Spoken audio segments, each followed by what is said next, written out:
Good afternoon students. Last lecture में मैंने आपको आर्टिकल करवाना स्टार्ट किया था to find the coordinates of centre of conic section ax square plus 2hxy plus by square plus 2gx plus 2fy plus c is equal to 0 and also find out equation of conic refer to centre as origin. इस article में आपको conic की equation दे रखी थी, आपको इसका centre find out करना था। सेकेंड पार्ट में एक ऐसा कॉनिक फाइंड आउट करना था, इसको एक ऐसे कॉनिक में रिड्यूस करना था कि इसका सेंटर ओरिजिन बन जाए। मीन्स इसका सेंटर तो था देखो कुछ x1 y1, लेकिन इसको फर्दर मुझे रिड्यूस करना था एक ऐसे कॉनिक के अंदर कि जो नया कॉनिक निकल के आएगा उसका सेंटर ओरिजिन हो। ठीक है, तो मैंने फर्स्ट पार्ट आपको करवा दिया था coordinates of centre find out करने का। इक्वेशन ऑफ कॉनिक आपकी रहती है सेंटर का, एक बार मैं जल्दी जल्दी रिपीट कर देती हूँ। हमने क्या किया था, x1 y1 को सेंटर माना था। ठीक है, फिर मैंने कहा था जो सेंटर हम मानते हैं उसको हम निकाल लेंगे तो आपका काम हो जाएगा। x1 y1 को सेंटर माना था, फिर हमने क्या किया था, ओरिजिन को उठाकर इस सेंटर पर शिफ्ट किया था।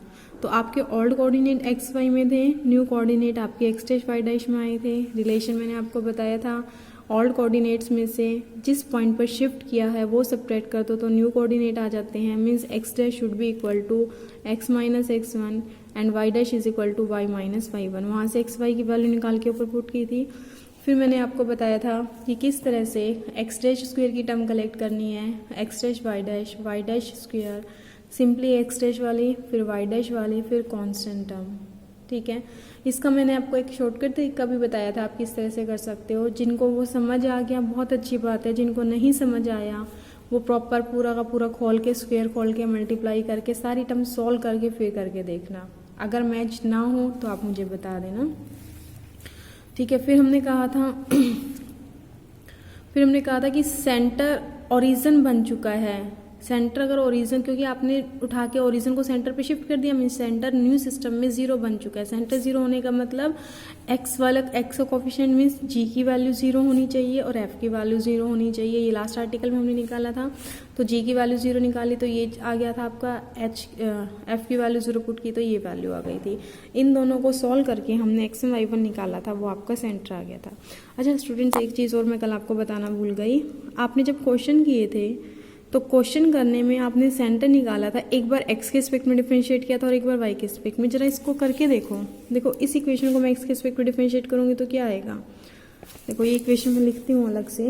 इक्वेशन है आपके पास ax square plus 2hxy plus by square plus 2gx plus 2fy plus c is equal to 0।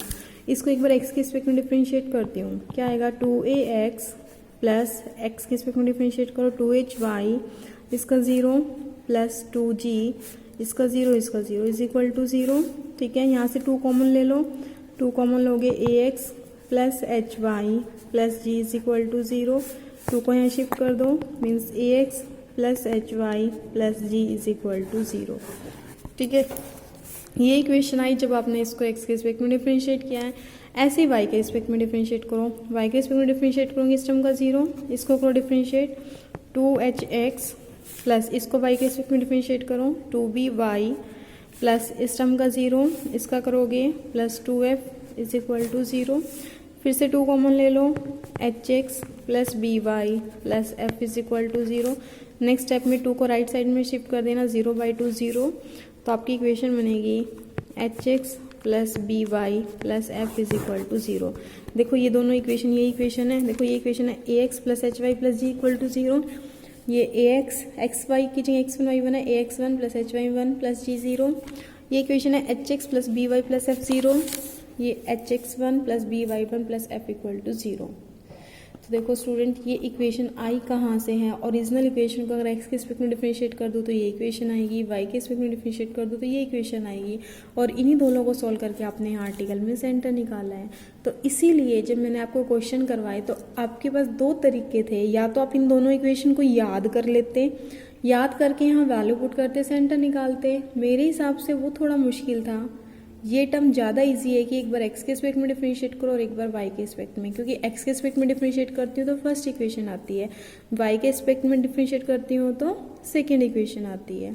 तो मेरे हिसाब से स्टूडेंट समझ आ गया होगा कि हमने सेंटर क्वेश्चंस में क्यों किस तरह से निकाला था। फिर हमने कल सेंटर फाइंड आउट कर लिया था। हमारा काम रहता था determine the equation of conic with centre as origin. देखो यहाँ ये दोनों टर्म जीरो आ चुकी है, ax1 plus hy1 zero, hx1 plus by1 plus f0। इसको इक्वेशन नंबर 2 में पुट करो तो क्या आएगा, ax dash square plus 2hx dash y dash plus by dash square. देखो ये तीनों टर्म एज इट इज है, ठीक है। उसके बाद ये टर्म आपकी जीरो हो जाएगी, जैसे ही वैल्यू ये वाली जीरो पुट करूंगी ये टर्म पूरी पूरी जीरो। यहाँ से इससे देखो ये वाले पुट करूंगी ये टर्म अगेन पूरी जीरो, और ये पूरा का पूरा जो है कांस्टेंट है ax1 square plus 2hx1 plus by1 square plus 2gx1 plus 2fy1 plus c। इस पूरे के पूरे कांस्टेंट को, जितना भी ये पूरा का पूरा कांस्टेंट है, इसको एक नया कांस्टेंट का नाम दे दिया plus c1 is equal to 0। तो स्टूडेंट्स आपने जब क्वेश्चन मैंने आपको करवाई तब आपको यही इक्वेशन तो बताई थी, x डैश y डैश की जगह तो आप xy लिख सकते हो सिंपली, क्योंकि यहाँ जनरल कोऑर्डिनेट्स हैं, ठीक है। आप आर्टिकल कर रहे हो, आर्टिकल में तो अपने ओरिजिनल xy लिए हुए हैं, तो यहाँ आपने उसको शिफ्ट किया तो इसलिए ये बना था आपका। अदरवाइज आपको क्वेश्चन करते हुए आपको x डैश y डैश लिखने की जरूरत नहीं है, लिख दोगे तब भी कोई दिक्कत नहीं है, xy लिख दोगे तब भी कोई दिक्कत नहीं है, ठीक है। अब यहाँ c1, आपको याद है क्वेश्चन में मैंने c1 की 3 वैल्यूज़ बताई थी, वो तीनों वैल्यूज़ मैं आपको यहाँ ड्राइव करके दिखाती हूँ क्या आएगी। यहाँ c1 किसको पुट किया आपने, इस पूरी की पूरी टर्म को c1 पुट किया है, मीन्स देखो c1 आपके पास क्या है, c1 is ax1 square plus 2hx1 y1 plus by1 square plus 2gx1 plus 2fy1 plus c। देखो मैंने यहाँ से लिखा है, ये पूरी की पूरी वैल्यू आपने c1 पुट किया तो यहाँ से मैंने ये c की। आपको ध्यान हो स्टूडेंट्स, मैंने 3 वैल्यू बताई थी, एक वैल्यू तो यही थी आपकी, ठीक है। अब यहीं से ड्राइव करते हैं, कैसे ड्राइव करो, देखो इस hx1 y1 को 2 में ब्रेक कर लो ऐसे, ax1 square hx1 y1 plus hx1 y1 लिख सकती हूँ, क्योंकि ऐड करोगे तो ट्वाइस आ जाएगा, प्लस by1 स्क्वायर gx1, इसको भी 2 में ब्रेक कर लो, gx1 प्लस gx1 ऐड करूँगी तो 2gx1 आ जाएगा, प्लस 2fy1, इसको लिख सकती हूँ fy1 प्लस fy1 ऐड करूँगी 2fy1 आ जाएगा, प्लस c, ठीक है। अब देखो क्या करना है आपको, ऐसी टर्म्स लो जिसमें x1 हो ताकि हम x1 कॉमन ले सके, और एक जैसी टर्म एक बार लेना। देखो एक टर्म देखो ax1 स्क्वायर ली, एक ये लो, दूसरी सेम टर्म मत लेना, ठीक है। और देखो x1 वाली ये टर्म, ये इस जैसी है, इसको मत लो। जिन टर्म्स में मैंने सर्कल किया है उसमें से x1 कॉमन ले लो।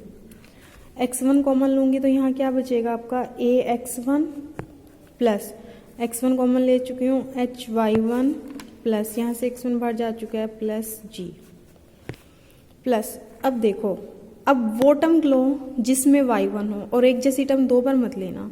देखो एक तो आपको ये टर्म दिख रही है y1 वाली 1, दूसरी ये दिख रही है, ये ले लो, ठीक है, y1 वाली। अब ये 2 टर्म है y1 वाली, ठीक है, कोई भी एक ले लो, मान लो मैंने एक ले ली, ये वाली ले ली, दूसरी एक जैसी मत लेना, हो गई। अब जिन पे टिक लगाए हैं उसमें से y1 कॉमन ले लो, तो अंदर क्या आएगा, यहाँ से y1 कॉमन लिया, hx1 plus by1 plus f, ठीक है, प्लस जो टर्म्स बच गई उसको लिख लो। देखो ये ले चुके हो, ये ले चुके हो, ये ले चुके हो, ये भी ले चुके हो, ये ले चुके हो, ये नहीं ली है अभी आपने कहीं पर भी, इसको लिख लो gx1, ये कंसीडर कर चुके हो, ये रह रही है आपकी, प्लस fy1 प्लस c। अब ये ब्रैकेटेड जो टर्म है ये 0 हो जाएगी। देखो यही तो टर्म है, ax1 plus hy1 plus g क्या था, 0, तो यहाँ से ax1 plus hy1 plus g 0 हो गया। फिर देखो hx1 plus by1 plus f, यही टर्म थी यहाँ, hx1 plus by1 plus f, तो ये वाली टर्म भी आपकी क्या आ गई यहाँ से 0, ठीक है। इसको 0 पुट कर दो, इसको 0 पुट कर दो, तो आपके पास क्या आएगा, c1 इज इक्वल टू ये टर्म 0, ये टर्म 0, तो क्या बचा, gx1 plus fy1 plus c, नीचे वाली टर्म थी वो बच गई, gx1 plus fy1 plus c।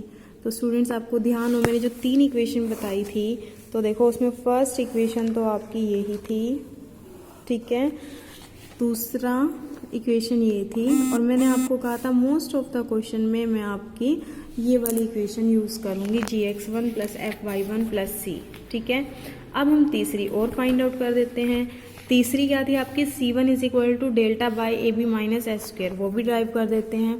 c1 is equal to g x1 y1 आपने कल ये जो लास्ट लेक्चर मैंने आपको निकलवाया था सेंटर, वहाँ से पुट कर रही हूँ, x1 की वैल्यू पुट कर दो, F H minus B G upon A B minus H square, means F H minus B G upon A B minus H square plus F y1 की value put कर दो, ये y1 की वैल्यू थी G H minus A F upon A B minus H square, G H minus A F upon A B minus H square plus सी।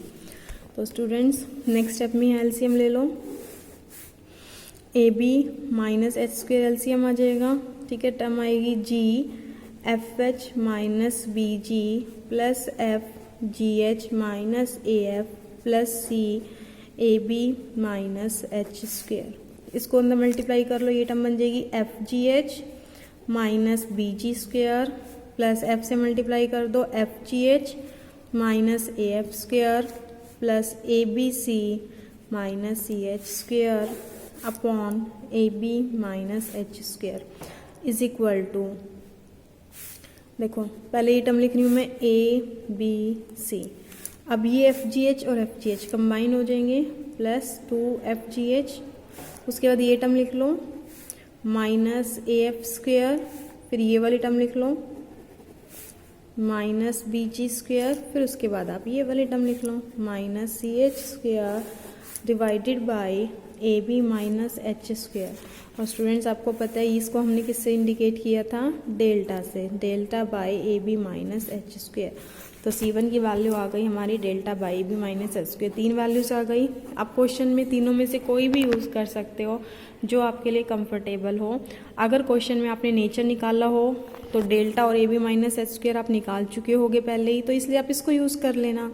अगर किसी question में नेचर नहीं निकाला है, सिर्फ सेंटर ही निकला है, सेंटर निकला है तो आपकी ये इक्वेशन इजी पड़ेगी। ठीक है, और फर्स्ट वाली इक्वेशन तो अवॉइड ही करना कि आपको कहीं ज़रूरत ही ना पड़े इसकी। मेरे हिसाब से स्टूडेंट्स क्लियर हो गया होगा कि किस तरह से सेंटर निकालना है आपको और किस तरह से ऐसे कोनिक की इक्वेशन निकालनी है जिसका सेंटर ओरिजिन हो। फिर भी अगर आपको लगता है कि कोई चीज़ नहीं क्लियर हो रही है तो आप मुझे मैसेज कर देना। ठीक है, मैं आपके मैसेज का रिप्लाई कर दूंगी। उसके बाद जो एक्सरसाइज के क्वेश्चन हैं, अभी एक तो आर्टिकल हैं वो मैं आपको नेक्स्ट वीडियो में करवाती हूँ। ठीक है, और एक चीज़ का मैं आपको रोज़ बताती हूँ, आज का लेक्चर जब पढ़ने बैठो तो आप कल वाला आर्टिकल पहले पढ़ना, फिर आज वाला पढ़ना। अगर आपने कल वाला आर्टिकल कल पढ़ा है तो आज पढ़ने में आपको 5 मिनट से ज़्यादा नहीं लगेगी। पहले कल वाला पढ़ना, फिर आज वाला पढ़ना। आने वाले कल में जो करवाऊंगी, पहले 2 दिन वाले पढ़ना, फिर तीसरे दिन पढ़ना। अब देखना स्टूडेंट्स, आपको ऐसा लगने लगेगा कि हमें तो हर वक्त सब कुछ आता है और आपको पिछला पढ़ने में 5-7 मिनट से ज़्यादा नहीं लगेंगी। आप मेरा ये क्राइटेरिया अपना के देखना, फिर आप मुझे बताना कि आपको किस तरह का फील होता है, मुश्किल लगता है या मैथ्स बहुत ईजी लगता है।